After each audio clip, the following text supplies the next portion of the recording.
আমরা একটু আগে খবর পেয়েছি যে রাত্রে একদল দুষ্কৃতিকারী এই জুলাই যোদ্ধাদের স্তম্ভে অগ্নিসংযোগ করেছে। আমরা আগেই বলতাম যে আমরা যখন এই দেশে গণতান্ত্রিক আন্দোলনের মাঠে ছিলাম, সারা বাংলাদেশে নাশকতা হতো, গাড়িতে অগ্নিসংযোগ হতো, তখন থেকে আমরা বলে আসছি যে এগুলো আওয়ামী লীগের কাজ। আওয়ামী লীগ এই কাজ করতে খুব পারদর্শী। তারা বাংলাদেশে বিভিন্ন সময় বিভিন্ন রকমের অগ্নিসংযোগ, আগুন সন্ত্রাস করে তৎকালীন বিরোধী দলের উপর দায় চাপিয়েছিল। তারই ধারাবাহিকতায় এখন আপনারা দেখতে পাচ্ছেন যে এখন কি হচ্ছে। যারা 1 বছর আগে বলতো অগ্নিসংযোগ বিরোধী দল করতেছে, আমরা বিএনপি করতেছে, জামাত করতেছে, তাহলে এখন কারা করতেছে? তখনও যারা করতো এগুলা, এখনও তারা তাদের এটা একটা রাজনৈতিক কৌশল হিসেবে তারা দেশে সবসময় একটা অস্থিরতা তৈরি করে গোলাপানিতে মাছ শিকার করতে চায়। আসলে গত জুলাইতে 5ই আগস্ট পরবর্তী সময়ে জুলাই আন্দোলনের পরে যারা শহীদ হয়েছে, আহত হয়েছে, তাদের স্মরণেই বাংলাদেশের প্রতিটা জেলাতেই জুলাই শহীদদের স্মরণে একটি স্মৃতিস্তম্ভ করা হয়েছে। এখানে নাকি গতকালকে রাতে ঢাকার ন্যায়ও যে এখানে নাশকতা চালিয়ে স্মৃতিস্তম্ভকে ধ্বংস করার জন্য যারা লিপ্ত হয়েছে, আসলে জিনিসটা খুবই একটি দৃষ্টিকটুর। আসলে আমরা যারা ছাত্র আছি, জিনিসটা খুবই খারাপ। কেননা 5 তারিখের পরে একটি অস্বাভাবিক বাংলাদেশ, স্বৈরাচার হাসিনা পরবর্তী সময়ে দেশটি একটি স্বাভাবিক হয়েছিল।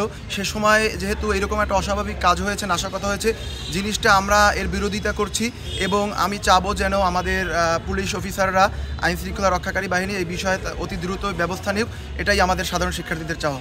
আমরা দেখতে পেরেছি যে গতকাল রাতে অথবা আজকে রাতে আমাদের যে জুলাই স্মৃতিস্তম্ভ, এটা আওয়ামী ফ্যাসিস্ট বাহিনী, আওয়ামী পেটো বাহিনীর লোকেরা পুড়িয়ে দিয়েছে।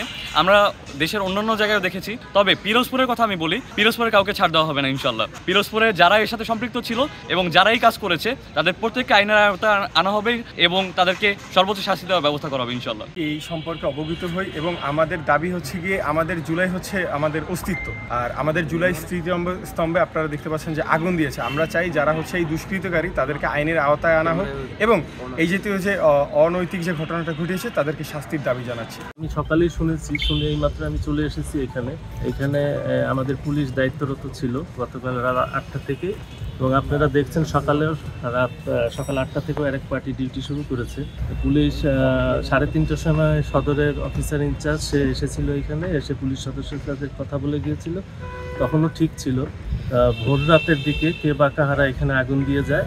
তা যেই পুলিশ 2 জন দায়িত্বরত ছিল, তাদেরকে আমরা লাইনে ক্লোজ করেছি। তাদের বিরুদ্ধে আইনানুগ ব্যবস্থা নেওয়া হচ্ছে এবং যারা এই দুষ্কৃতিকারী এই ঘটনা ঘটিয়েছে, আমরা মামলা নিয়ে দুষ্কৃতকারীদের অতি সত্বর চিহ্নিত করে তাদেরকে আইনের আওতায় নিয়ে আসবো এবং গ্রেপ্তার করে মামলা রেকর্ড হচ্ছে। সদরের অফিসের ইনচার্জকে আমি বলে গিয়েছি মামলা রেকর্ড করার জন্য। মামলা রেকর্ড করে যারা প্রকৃত দোষী, তাদেরকে আমরা আইনের আওতায় নিয়ে এসে সর্বোচ্চ সাজা নিশ্চিত করব।